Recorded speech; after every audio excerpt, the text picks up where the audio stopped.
So, let's just jump right in. We're going to tackle one of the biggest questions there is, right?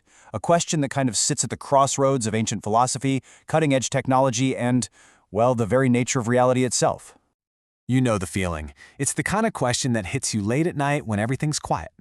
If this whole incredibly complex, vibrant thing we call life just ends, if our consciousness is nothing more than a switch that flips to off, then what was the point of it all? It's a pretty stark thought, and honestly, we've been trying to answer it for centuries. Okay, so let's start with the classic response, the philosophical one. Way before we ever had computers or digital ghosts, deep thinkers were already wrestling with this exact feeling of meaninglessness. And their solution? It wasn't about finding some magic answer, it was about changing how we look at the question itself. And that brings us to this idea of the absurd. A philosopher named Albert Camus really championed this. He basically said, look, the problem isn't that life has no meaning. The problem is that we are hardwired to look for meaning, to crave it, but we live in a universe that is completely, utterly silent on the matter. It offers us nothing. And that gap, that clash between our deepest need and the universe's cold shoulder, that's the absurd. So what do you do about it? Camus' solution was, well, pretty radical. He said we shouldn't just give up, but we also shouldn't invent some supernatural escape hatch. Instead, he proposed a rebellion. If the universe gives us no meaning, then that means we're free. We're free from the pressure of having to find some grand, preordained purpose. And in that freedom, just living, just being passionate and creative, our very existence becomes an act of defiance. And this wasn't just some abstract idea. Camus actually laid it out in 3 practical steps. First, revolt. We have to stare into that absurdity, acknowledge it, but never surrender to it. Second, freedom. We have to fully realize we are free from having to find a purpose that was written for us. And third, passion. Knowing our time is limited, we should live with as much intensity and creativity as possible. The meaning of your life? Well, it becomes the life that you actively choose to live. To live passionately in the face of the void. I mean, that's a powerful answer. It really is. But today, we have a totally new possibility on the table. What if we don't have to just accept that void? So now let's pivot from philosophy to technology. Let's explore this idea that asks, can we actually use code to write ourselves a different ending? Think about it. On one side, you've got biological death. It's a system shutdown, right? Heart, brain, lungs, it's an irreversible power off. But technology is starting to promise something totally different, digital persistence. And we're not just talking about a collection of your old photos. We're talking about a dynamic echo of you, a kind of soul blueprint that, at least in theory, could be rebooted. And don't mistake this for science fiction. This is happening right now, every single day. The platforms we all use are building this digital soul blueprint. They're not just grabbing your vacation pics. They're mapping your facial data, the patterns in your voice, your emotional reactions, how susceptible you are to influence. They're even tracking where your eyes move on the screen. They are literally building a digital you. So this leads us to an even stranger, kind of mysterious thought. What if these two worlds, the physical one we live in and this digital one we're building, what if they're more connected than we realize? What if our reality is already showing signs that it might be some kind of program itself? I mean, think about this. Have you ever had this happen? You think of a really specific, kind of rare word, and then boom, you hear someone say it on TV a second later. We usually call that synchronicity, or just a weird coincidence. But some researchers have noticed that for some people, these things happen so often that it starts to defy the laws of probability.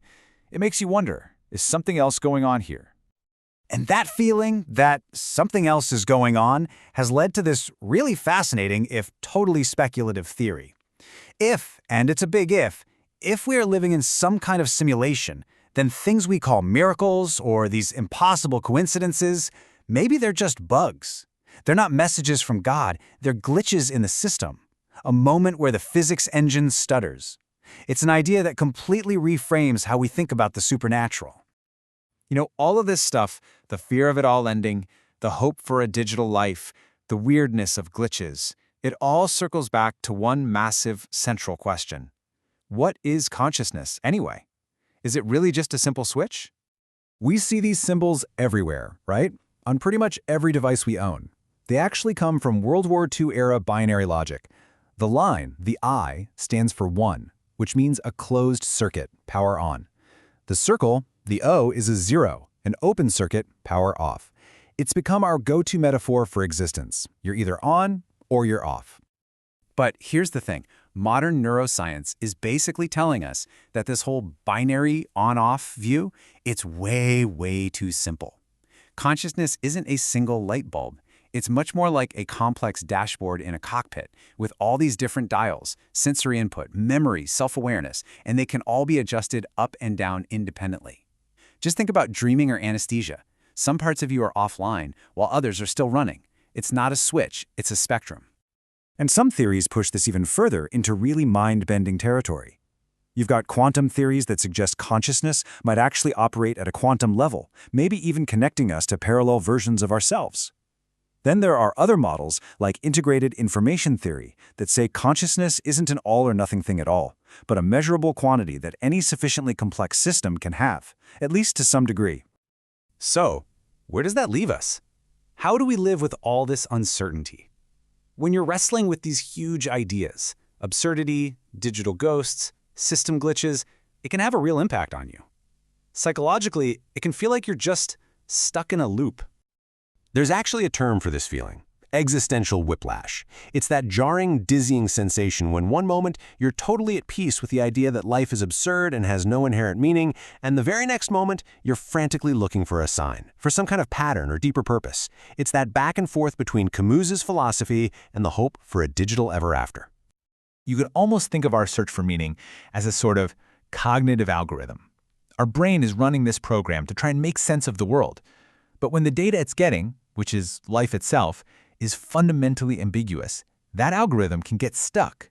It just gets caught in an infinite loop, spitting out contradictory answers over and over again. It all means everything. No, it all means nothing. And you see a really similar kind of loop when it comes to faith. Somebody prays for a sign, and then they experience one of those synchronicities, interpret it as an answer, and that reinforces their belief. But which came first? Did having faith make them see the sign? Or did seeing the sign retroactively create the faith? It's this bizarre, self-creating loop that has no clear beginning. And this brings us to one last really powerful concept: existential entropy.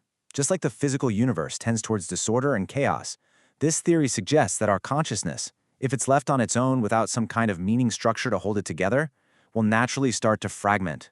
It will break down into chaos. So our search for purpose is not just some philosophical game. It might be a fundamental fight against our own minds falling apart. So in the end, we're left in this incredibly strange position, aren't we? We're conscious beings running a meaning-making program that keeps getting stuck in loops, and we're experiencing what might just be glitches in reality itself. It honestly feels like our own consciousness is trying to debug its own existence. And that leaves us with one final lingering question. If we're the ones debugging the program, who wrote the original code?